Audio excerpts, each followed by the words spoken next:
Let me preface this video by saying that I've already reviewed a PC Specialist Recoil 2, links in the cards up above, but if you, still just want to know all that's new and all about the RTX version, then this video will still cover basically everything. But if you want to see an extra video just to see, especially if you're planning on buying one, then feel free to check out that video as well. So what's the deal with this RTX 2060 laptop then? Let's run you through the good, the bad, and the ugly, starting off as always with the good.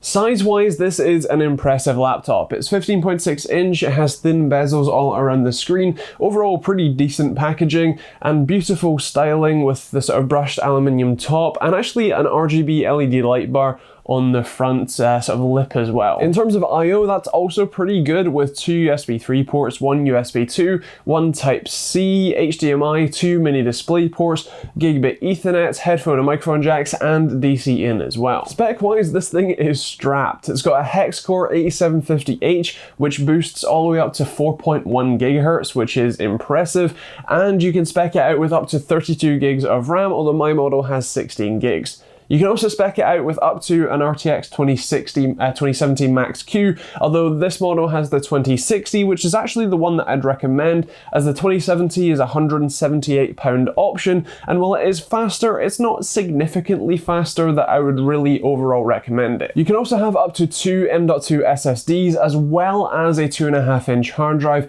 which is great for expandability, and of course, if you just want to add in later, it's actually pretty easy to take off the screws from the bottom, lift up the top cover and install another one yourself if down the line you need to upgrade it. Performance-wise, this thing is also pretty impressive. Let's take a look at the gaming results. Starting off with 3D Mark Firestrike, we have a pretty impressive score of 13,442. You can check out 3D Mark's website to see how that compares to other laptops, but suffice to say it's pretty good. When it comes to Dirt Rally on ultra settings, obviously it's 1080p, we're looking at 90 FPS average. This is actually a great pair for the high refresh rate display we've got here, and in terms of Unity in Heaven, obviously this is more of a benchmark, so the minimums and maximums are definitely to be taken with a grain of salt, but 125 FPS is certainly nothing to stay quiet about.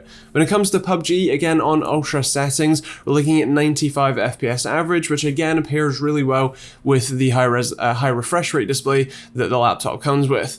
Same thing on Fortnite here, we're looking at 115 FPS on epic settings, and again good minimums and maximums as well, so overall a pretty competent and I suspect fairly long lasting gaming laptop with some pretty impressive performance to go with it. On the display side of things, it's actually a 144Hz 1080p panel. It's actually a very nice, very smooth and enjoyable gaming experience, which is great to say from, well, a gaming laptop.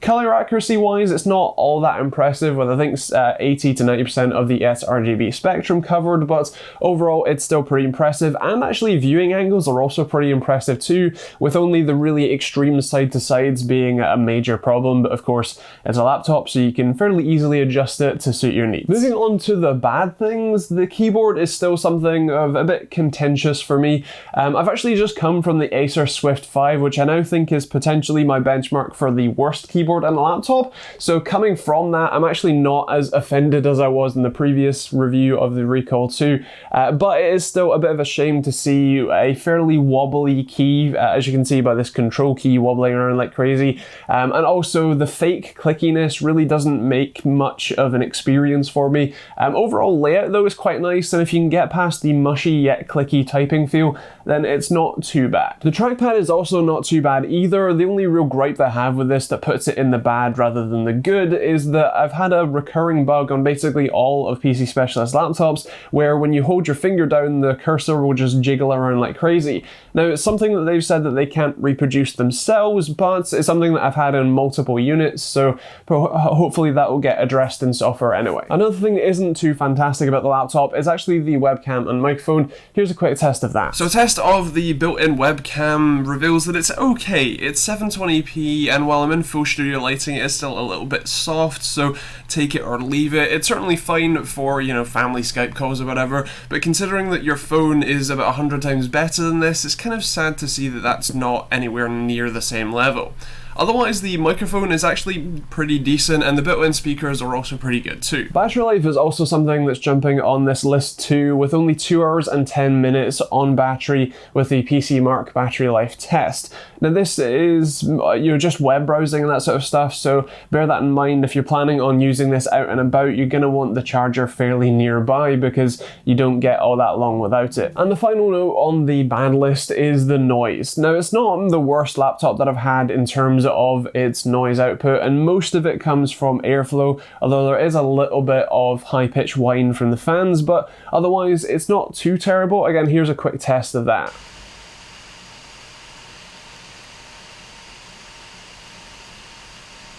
And finally, moving on to the ugly, we have the temperatures. Now there's actually 2 facets to this. The first one is just the temperature that the CPU hits. It maxed out at a sustained 99 degrees Celsius on all cores, just with gaming load, with the fans on full boost. Now this is something that you may be able to remedy with a fan curve tweak, or potentially opting for the apparently better thermal paste, but otherwise do keep that in mind that it will get incredibly hot. The GPU is actually sitting around about 80 degrees Celsius, which is about what its temperature target is, so that's okay, but the CPU really is a bit too hot for me. And the second facet of the temperature problem that this laptop has is the heat that gets transferred through to the top where the keyboard is. Now they've done a good job of shielding where your left hand is going to be while gaming on WASD, but the right side, and in full irony, specifically where the cooler boost button is, the fan boost button, that hits a maximum of about 60 degrees Celsius, and just while recording, I recorded it at 53 degrees Celsius, which is plenty enough to burn the top of your finger. When you want to press that button, which is, again, in full irony, the button that you need to press to make the laptop cooler, it will literally burn the top of your finger. That's kind of crazy, and I really wish they'd had some more heat shielding on the bottom here so that heat didn't transfer so readily through to the keyboard. With that said though, it is actually still a pretty impressive laptop. Just shy of £1,500, it's actually not too bad value when it comes to the RTX laptops that I've already looked at and that you can find on the market. And you can also get a bit of a discount using the link in the description for this specific model. If you do customize anything, I think the discount gets kicked off, and I don't make any commission from that link. It's not an affiliate link, although they do track who clicks and buys through it, so keep that in mind. But either way, it's still, again, especially for that price point, pretty impressive, if a little on the flawed side. Of course, the question that I ask in all of these videos is, would I put one of these on my desk? If I was looking for a laptop in this sort of price range, then I think it's actually an interesting shout, especially because of the performance and therefore the, in theory, longevity of the laptop in terms of still being able to play games at good settings.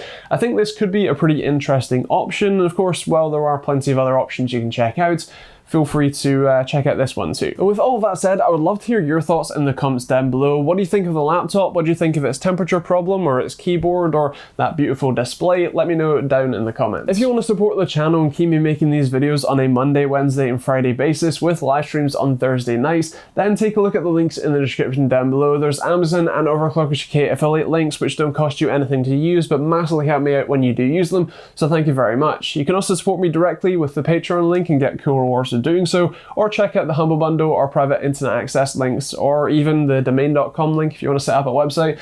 There's plenty of options down below. You can also check out the other videos over there, including the review of the other Recoil 2 that I've reviewed, and of course, if you're new to the channel, hit that subscribe button as well. Otherwise, thanks for watching, hope you enjoyed it, we'll see you all in the next video.